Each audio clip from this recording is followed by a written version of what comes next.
마음 다해서 온 뜻을 다하여 예수님 더욱 사랑하시는 우리 온 성도님들 되기를 주님의 이름으로 축복합니다. 아멘.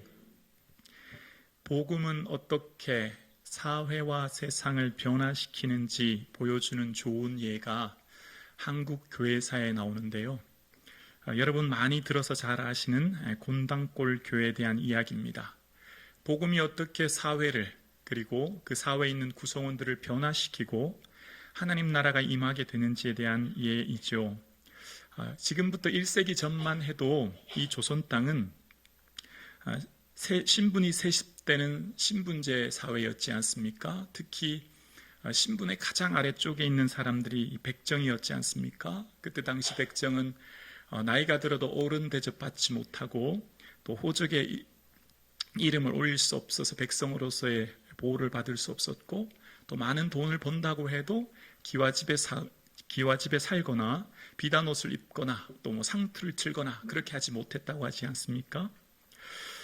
그런 사람들, 백정들은 따로 무리가 지어서 이제 부락을 이루어서 살았다고 하지요. 1895년 서울 관작골, 아마 소공동 지역 같아요.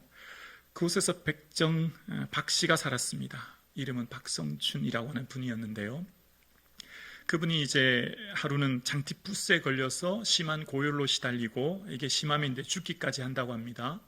그런데 그 백정 박씨의 아들이 무호 선교사님을 찾아와 이야기합니다. 그래서 무호 선교사님은 그 이야기를 듣고 의료 선교사인 에비슨 선교사님과 함께 동행해서 백정 박씨를 치료해 줍니다.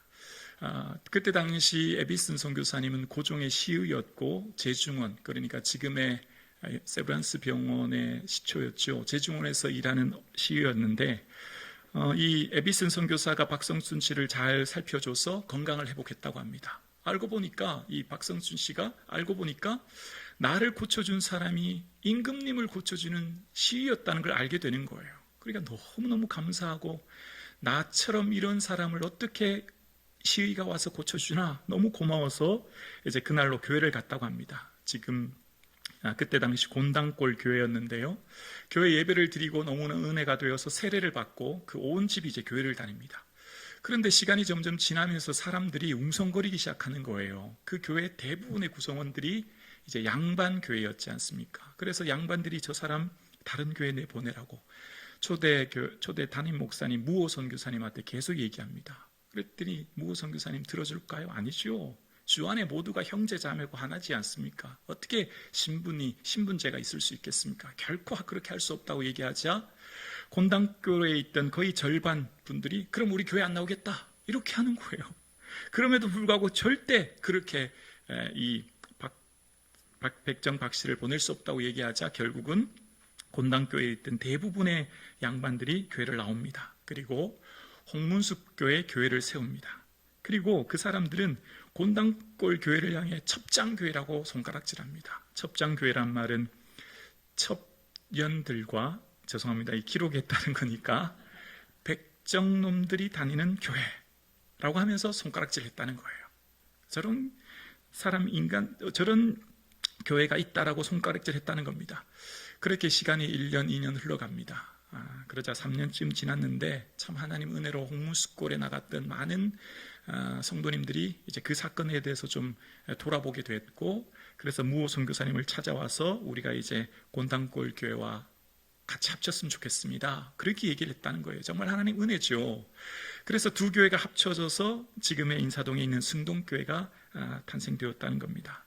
그리고 이제 1911년 최초의 장로님을 이제 선출하게 되는데 그때 당시 많은 양반분들도 있었지만 처음 세례받았던 이 백정 박씨, 박성춘이라고 하는 분이 장로로 피택을 되셨다는 겁니다. 그리고 그분은 이후에 독립협회가 주관하는 만민공동의회 시민대표가 되고 그 박성춘 씨의 아들이 박동열 씨가 있는데 그분은 1907년 최초의 세브란스 의전원을 졸업한 1기 졸업생이 되어서 의사선생님이 되었다는 거예요. 복음이 들어오지 않았다면 백정 박성춘 씨의 아들은 아버지의 업을 이어받아 박동열 씨는 아버지의 업을 이어받아 평생 백정으로 아마 천대받으며 살았을 겁니다. 그러나 복음은 사회와 사람을 변화시키지요. 겨자씨와 같은 작은 선교사님들이 이 땅에 뿌려놓은 복음이 점점 확장되어 오늘날의 대한민국을 이룬 줄로 믿습니다. 복음이 어떻게 사람을 변화시키는가, 그것이 오늘 또한 본문에 나와 있습니다. 겨자씨와 같은 작은 예수 그리스도의 만남이 한 사람이 놀라운 변화를 일으키는데요, 예수님을 만나기 전과 예수님을 만난 후로 바울의 인생이 완전히 변화되었습니다. 애벌레가 번데기에서 변태하여 나비가 되듯이 바울의 삶은 다메섹에서 예수님을 만난 것과 전과 후로 나누어집니다. 다메섹이 오늘날 다마스쿠스거든요. 지금 시리아의 수도 말입니다. 그러니까 이스라엘에 있는 예루살렘에서 그 먼 시리아 다메섹까지 200km가 넘는 길을 왜 갔습니까? 예수 믿는 사람 잡아서 감금하고 체포하려고요. 그렇게 가는 길에 한 해보다 더 밝은 빛을 만나게 되지요. 어찌하여 나를 박해하느냐라고 하는 말씀을 듣습니다. 오늘 본문 이전에 최초의 예수님을 만난 30년 전의 사건이 사도행전 9장에 기록되지요. 그때 보면 이제 아나니아를 통해 안수받고 눈에서 비늘 같은 것이 벗겨집니다. 비늘이라고 하는 레피스는 껍질을 벗기다라는 말에서 유래되었는데요, 바울의 눈에 있던 껍질이 벗겨진 거예요. 아집, 편견, 고집이라고 하는 껍질, 그 색안경이 벗겨진 겁니다. 평소에 바울에 있어서 문제는 예수 믿는 그리스도인들이었어요. 바울의 눈에는 예수 믿는 그리스도인들이 눈에 가셨고 그들을 체포하고 구금하고 죽이는 게 하나님을 위한 것이라고 생각했습니다. 유대교의 이단이라고 생각했고 그 한푼파인 예수 믿는 사람들을 죽이기 위해 사도 바울의 마음에는 늘 살기와 위협이 가득했습니다. 교회를 잔멸하기 위해 그 마음에는 분노가 가득했죠. 남자든 여자든 그리스도인들은 잡아서 결박하고 체포해요. 그러던 그가 다메섹에서 주님을 만납니다. 주님을 만나보니 자신의 왜곡된 시야가 문제였다는 걸 알게 되었어요. 자신은 율법을 준행하는 준행자요, 율법을 지키는 수호자인 줄 알았는데 알고 보니 자신이 하나님을 비방하는 비방자였고 박해자였고 포행자였다는 것을 알게 된 거예요. 문제는 그리스도인들이 아니라 내가 문제였고 내 눈에 있는 비늘, 분노의 비늘, 편견이라고 하는 비늘이 벗겨지자 이제 내가 누구인지 알게 된 거예요. 그래서 주님께서는 바울에게 어찌하여 나를 박해하느냐라고 하시면서 14절 후반절에 보면 바울에게 이런 말씀을 하세요. 가시채를 뒷발질하기가 내게 고생이니라. 여기 가시채라고 하는 것은 소나 말을 모는 막대기인데요, 이 막대기 끝에 뾰족한 날카로운 뼈 조각 같은 것들이 달려있다고 해요. 그래서 소나 말을 마부나 농부가 원하는 대로 이끌어갈 때 그 막대기로 치면, 보통 여러분 영화 같은 데 보면 말이 끄는 마차 같은 거 보면 마부가 말의 엉덩이를 채찍으로 치면 말이 소리를 내면서 뒷발질을 하는 거 보시지 않습니까? 헛발질 하는 거죠. 깜짝 놀라서 가는 거죠. 그러니까 이 가시채가 내게 뒷발질을 하기까지 고생이란 말은 헛발질, 헛수고라는 의미도 있고, 또 마부나 농부의 말을 듣지 않으면 말이나 소가 더 채찍질을 받아서 더 고생이 되지 않습니까? 그러니까 오히려 그것이 내게 더 고생만 될 뿐이야, 이제 그런 의미가 있는 거예요. 그러니까 바울이 예수님을 만나기 전까지 나는 하나님을 위해서 열심히 애쓴다고 생각했고 노력했고 애썼는데 그것이 헛발질한 헛수고였고 오히려 고생만 된 빈 껍질 같은 물거품 같은 인생을 살았다는 것을 알게 된 거예요. 또한 그의 삶 가운데 주님을 위해 했던 그 마음속에 있던 살기와 위협이 가득했던 분노의 노예로 살았던 자신을 알게 된 거지요. 자기 자신이 착각하며 살았다는 걸 알게 된 거예요. 다 하나님을 위해 하는 일인 줄 알았는데 오히려 하나님의 아들 예수 그리스도를 고통스럽게 하는 것을 알게 된 겁니다. 그래서 바울의 삶에 예수님이 찾아와 주시죠. 그리고 바울은 예수님을 만나요. 예수님을 만난 인생은 특징이 있습니다. 자신의 정체성이 누구인가를 깨닫게 돼요. 나는 누구인가라고 하는 정체성이 명확해지는데요, 바울을 만난 예수님께서 16절에 바울에게 이런 말씀을 하시는데요, 일어나 너의 발로 서라. 내가 내게 나타난 것은 곧 내가 나를 본 일과 장차 내가 내게 나타날 이 일에 너로 종과 증인을 삼으려 함이니라고 말씀하세요. 지금 바울에게 나타난 예수님께서는 일어나 서라. 내가 내게 나타난 것, 내가 너를 왜 만나줬는지 아느니? 그건 너를 종과 증인 삼기 위한 거야 라고 말씀하시는 거예요. 이후에 바울이 알았지만 이 하나님의 바울을 택하심은 갑작스런 계획 없는 일들이 아니라 어머니의 태로부터 자신을 택정하셨다는 것을 알게 되지요. 그때 이 예수님께서는 바울에게 증인으로 택하셨다고 이야기합니다. 증인이라고 하는 이 단어에서 순교라는 말이 유래되었지요. 증인은 자신이 본 곳에 목숨을 걸고 그것을 변호하는 사람이지요. 또한 증인은 사도행전에 보면 칭찬받는 사람이란 의미가 있어요. 사도행전 6장에 보면 처음 교회가 부흥하고 성장하자 초대교회 7명의 일꾼들을 세우지 않습니까? 스데반, 빌립, 프로고로부터 시작해서 7명의 성도들을 세울 때 세우는 사람의 기준이 성령과 지혜가 충만하고 칭찬 듣는 사람을 세웁니다. 여기서 칭찬받는 사람이라는 뜻이 이 증언하다의 현재형 분사가 되는 거예요. 그러니까 증인이란 말은 다른 말로 칭찬받는 사람이라는 거예요. 그래서 초대교회가 어떻게 부흥하고 어떻게 놀라운 역사를 이루었을까요? 그것이 초대교회의 성장을 보면 초대교회가 한마음으로 성전에 모이기를 힘쓰지 않습니까? 그리고 온 백성에게 칭송을 받으니 그 다음 어떤 일이 있었죠? 구원 얻은 사람을 날마다 더하시니라. 칭찬받는 것이 선교의 문을 여는 것입니다. 저와 여러분의 삶은 모두가 일터 선교사이지 않습니까? 하나님 보내신 삶의 자리가 선교사의 삶을 살잖아요. 그 보내신 삶의 자리에서 우리가 칭찬받을 때 선교의 문이 열려지기 시작하는 겁니다. 그래서 그것을 통해 하나님 나라를 확장하시는 거죠. 오늘 예배 드리시는 사랑하는 성도님, 저와 여러분이 주님께만 칭찬받는 게 아니라 여러분의 직장과 학교와 가정, 이웃에게 칭찬받는 삶이 될 수 있기를 주님의 이름으로 축복합니다. 그런 삶을 살아내라고 말씀하시면서 바울은 종으로 부르셨대요. 이 종이라는 헬라어 원어의 뜻을 보면 배 밑창에서 노를 젓는 노예에 쓸 때 이 단어를 쓴대요. 여러분, 배 밑창에서 고수의 북소리에 의해서 노를 젓는 노예는 밖을 볼 수 없습니다. 창문이 없지 않습니까? 지금 어디쯤 가는지 몰라요. 또 노예는 방향을 알 수 없습니다. 잠시 쉬거나 잠도 잘 수 없어요. 오직 고수에 치는 북소리에 맞춰서 자신이 할 뿐이죠. 배의 속도, 방향, 또 어디에 정박한지는 오직 선장에게만 결정되어 있습니다. 선장의 그 결정권에 하에서 그 아래 있는 노예가 그 일에 따를 뿐이죠. 자, 그런데 오늘 본문을 묵상하면 여러분, 왜 종과 증인일까 그런 생각해 보지 않으셨어요? 우리 같으면 이왕이면 선교 사업할 때, 주님의 일을 할 때 높은 권력에 있는 황제 혹은 재력가, 여러분 권력과 재력이 얼마나 중요합니까? 그것을 통해서 하나님 나라를 확장하고 효과적으로 복음을 전하면 얼마나 좋겠습니까? 그런데 주님은 바울에게 종과 증인을 삼으셨다 말씀하십니다. 바울의 삶의 목적이 바뀐 거죠. 바울이 자신의 뜻, 자신의 계획을 위해 사는 것이 아니라 이제는 예수님의 뜻, 예수님의 계획을 전하는, 예수님을 보여주는 삶을 사는 거예요. 그래서 모든 결정권이 주님께 있죠. 그래서 이제는 종의 삶을 사는 겁니다.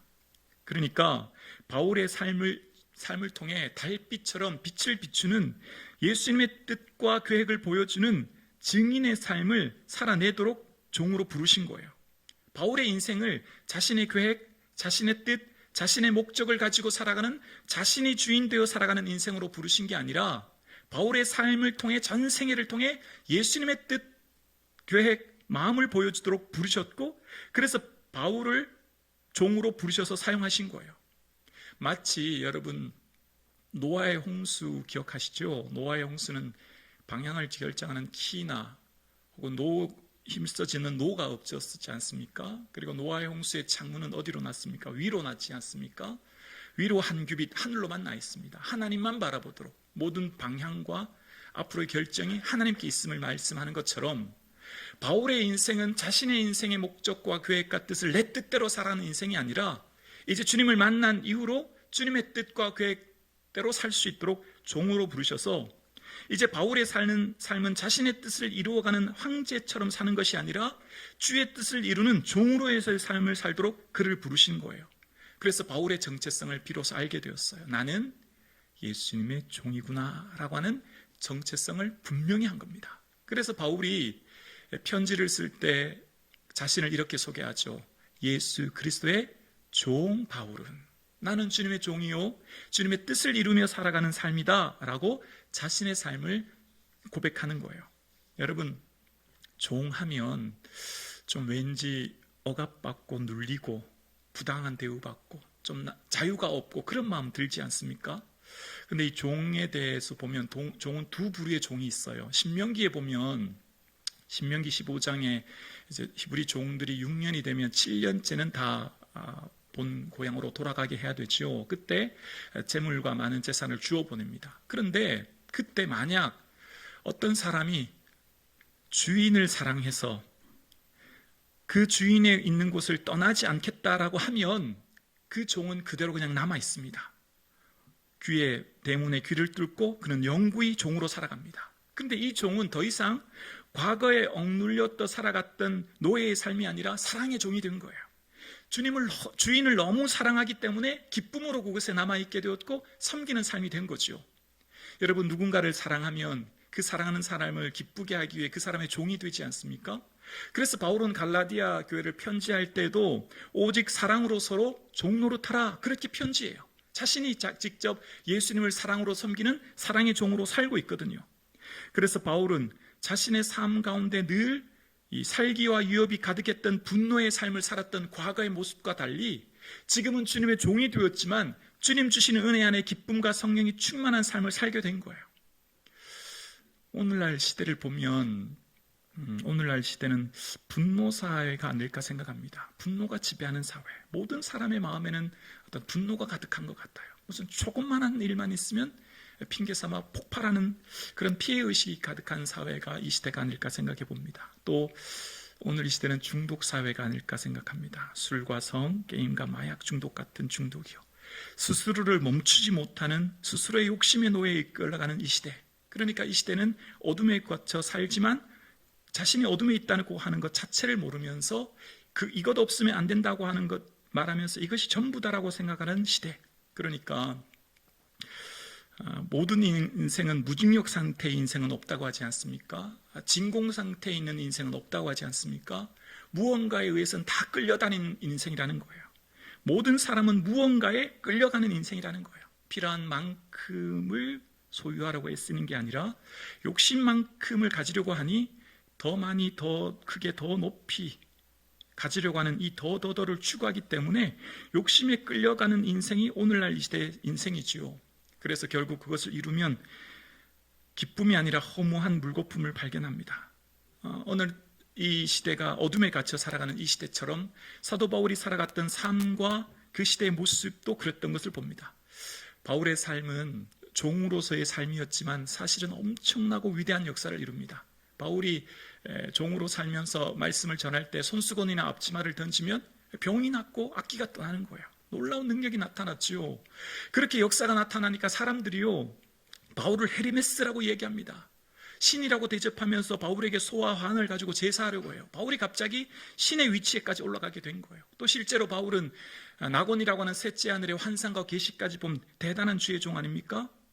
이런 사도 바울, 마치 이 세상에 있을 때 자신이 신의 위치에까지 이를 수 있을 만큼의 삶을 살았던 그는 늘 겸손하며 자신의 삶을 종으로서의 삶을 살아갑니다. 어떻게 그렇게 가능했을까요?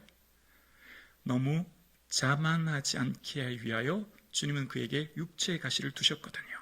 그리고 자신의 정체성을 늘 깨닫게 하셨고 그 능력이 약한 데서 나온다고 하는 것을 알 수 있도록 그 삶의 주인이 예수님이며 예수님만 보이는 삶을 살 수 있도록 바울의 삶을 이끄셨던 주님을 보게 되었습니다. 생각하는 동화 시리즈라고 하는 이야기, 정채봉 선생님이 쓴 이야기 가운데 콧뚜레가 일을 한다라고 하는 이야기가 있어요. 어미소에게 두 마리 송아지를 낳았습니다. 두 마리 송아지가 자라서 어느덧 이제 콧뚜레를 하게 될 때가 되었습니다. 그런데 첫째 이 송아지가 농부한테 통사정을 하는 거예요. 저에게 제발 콧뚜레를 하지 말아주세요. 그러자 농부가 이야기합니다. 콧뚜레를 하지 않으면 망아지처럼 되고 말 거야. 그러자 이 맛송아지가 아닙니다 주인님. 콧뚜레를 하지 않아도 일을 잘 할 수 있다는 잘 할 수 있습니다. 그건 옛날 생각입니다. 보십시오. 제가 곱절이나 열심히 일을 잘할 겁니다. 그렇게 얘기해요. 그래서 농부는 둘째 송아지에게만 콧대를 합니다. 그리고 이 맛 송아지는 열심히 일을 해요. 열심히 멍에를 쥐고 쟁기질을 합니다. 둘째 송아지가 좀 쉴 때도 그는 쉬지 않고 달구지를 몰고 열심히 더 일을 해요. 마치 콧뚜레를 하지 않아도 이만큼 일을 잘한다고 보여주려고 하는 듯이 더 열심히 일을 하는 거예요. 시간이 점점 흐릅니다. 시간이 지나서 어느덧 이 송아지들이 자라서 여탄 어른소가 되었습니다. 그런데 콧뚜레를 하지 않은 맛 송아지가 점점 꾀가 나기 시작하는 거예요. 일하는 게 귀찮은 거예요. 하기 싫은 거예요. 그래서 일을 할 때면 달아나기도 하고, 주인이 그 송아지를 소를 잡으려고 하면 주인을 향해 뒷발질하기 시작합니다. 그래서 어느 날 둘째 송아지가 와 보니까 형 송아지가 보이지 않는 거예요. 그래서 행방을 묻습니다. 형님 어떻게 되셨냐고 물었더니 농부가 대답합니다. 일도 안 하고 꾀만 부려서 도살장으로 보냈지. 그렇게 얘기합니다. 콧뚜레가 일을 한다는 거예요. 콧뚜레가 방종하지 않도록 하는 역할을 했다는 거죠. 여러분 어떻습니까? 여러분의 삶에 콧뚜레가 필요합니까? 아니면 콧뚜레가 없으면 좋겠습니까? 우리의 삶을 방종으로 이끌지 않도록 우리를 이끄시는 것, 어쩌면 육체의 가시가 있으므로 나의 종된 신분을 깨닫게 하고 우리의 삶을 인도하는 은혜의 통로일 수 있음을 기억하셔야 합니다. 모든 사람들이 자신은 잘 보고 있고 잘 알고 있고 잘 깨닫고 있다고 생각해요. 자신이 모두가 잘 살고 있다고 정도를 걷는다고 생각하지만 사실은 이 시대의 많은 사람들이 시야가 왜곡되고 편협하여 자신의 시야에 갇혀서 생활하는, 어두움에 갇혀서 생활하는 이 시대의 삶을 보게 되어집니다. 그래서 주님이 이 세상을 어떻게 보시는지, 주님께서는 이 세상을 어떻게 보며 판단하시는지 18절에 이렇게 말씀하시죠. 18절에 보면 그의 눈을 뜨게 하여 어둠에서 빛으로 사탄의 권세에서 하나님께로 돌아오게 하고 죄사함과 나를 믿어 거룩하게 된 무리 가운데서 기업을 얻게 하리라 하더이다. 어둠 속에 갇혀있는 이 시대, 사단의 권세 아래 지배 아래 있는 이 시대의 모든 사람들, 그 끝은 종말을 향해 달려가는 이곳에서 바울을 보내서 바울을 통해 빛에서 어둠으로, 사단의 권세에서 하나님의 통치하심으로, 그리고 죄에서 자유하여 영원한 구원의 기업을 얻도록 부르셨다는 거예요. 오늘 저와 여러분 왜 이곳에서 예배 드리십니까? 주님께서는 우리를 하나님의 빛 대신 자녀로 부르신 거죠. 그래서 바울의 고백처럼 전에는 어둠이었더니 이제는 주 안의 빛이라, 빛의 자녀들처럼 행하라 라고 고백해요. 과거 어둠에 지배당했을 때에, 어둠 가운데 갇혀있을 때 보지 못했던 그 무지함과 어둠 속에 편협했던 왜곡된 사고에서 벗어나 빛의 자녀들도 생활할 수 있도록, 그래서 어둠의 일에 참여하지 말라고 에베소서 5장은 이야기하는데요, 이 어둠의 일 앞에 수식하는 단어 하나가 있어요. 바로 열매 없는 어둠의 일에 참여하지 말라는 겁니다. 어둠의 일의 특징은 열매가 없다는 거예요. 공허하다는 거죠.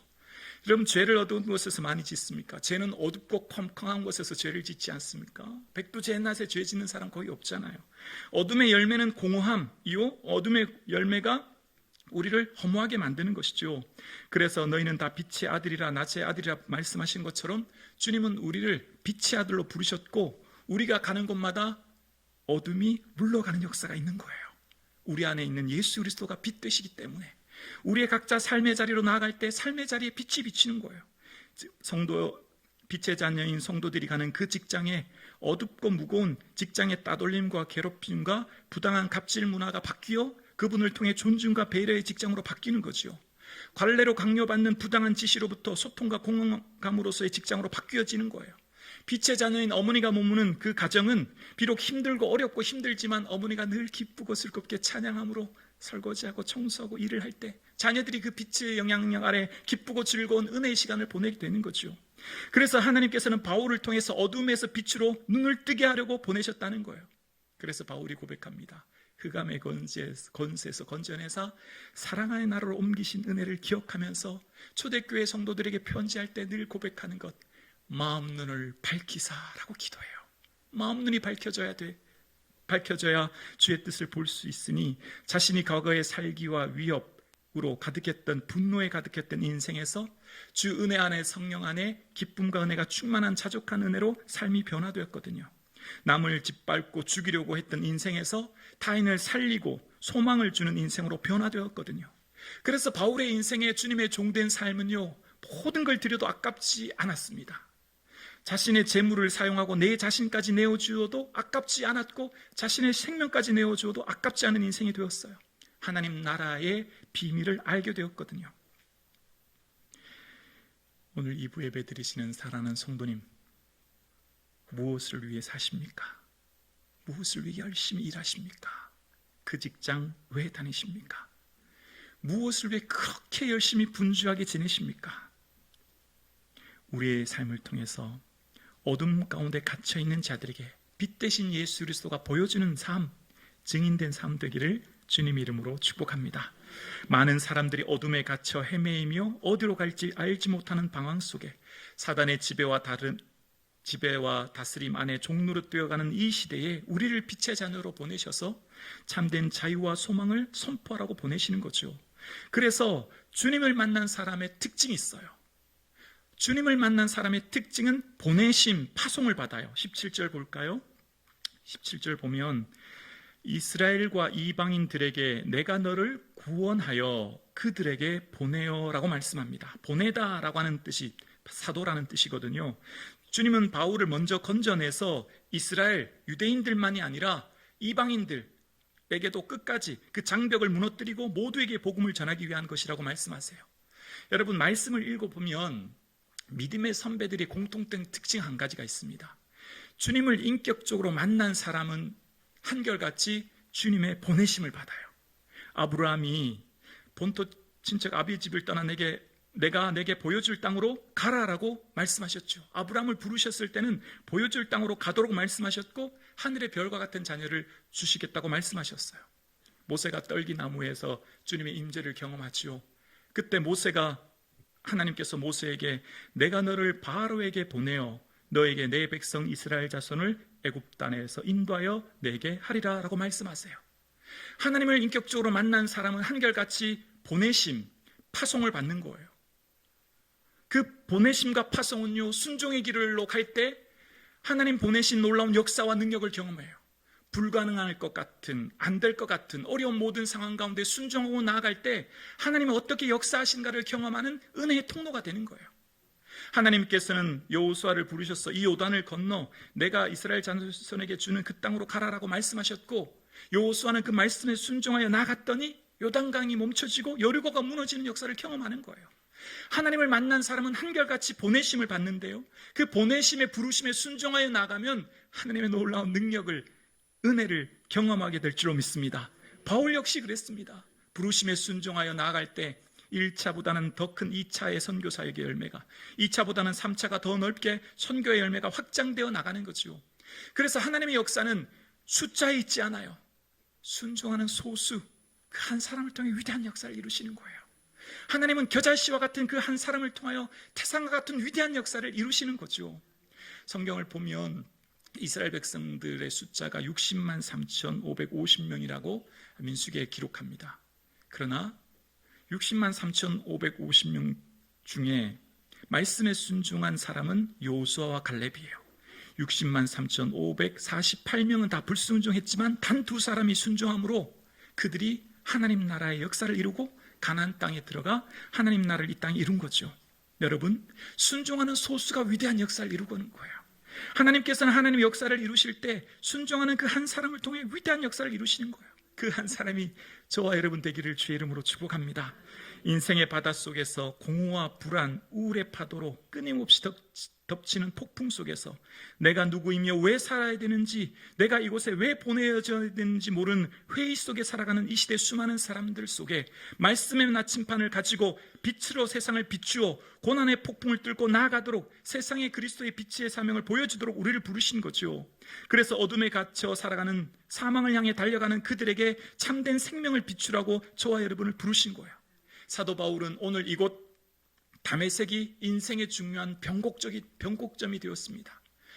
오늘 함께 예배드리시는 저와 여러분, 이 시간, 이 예배의 시간이 우리 인생의 변곡점이 될 수 있기를 주의 이름으로 축원합니다.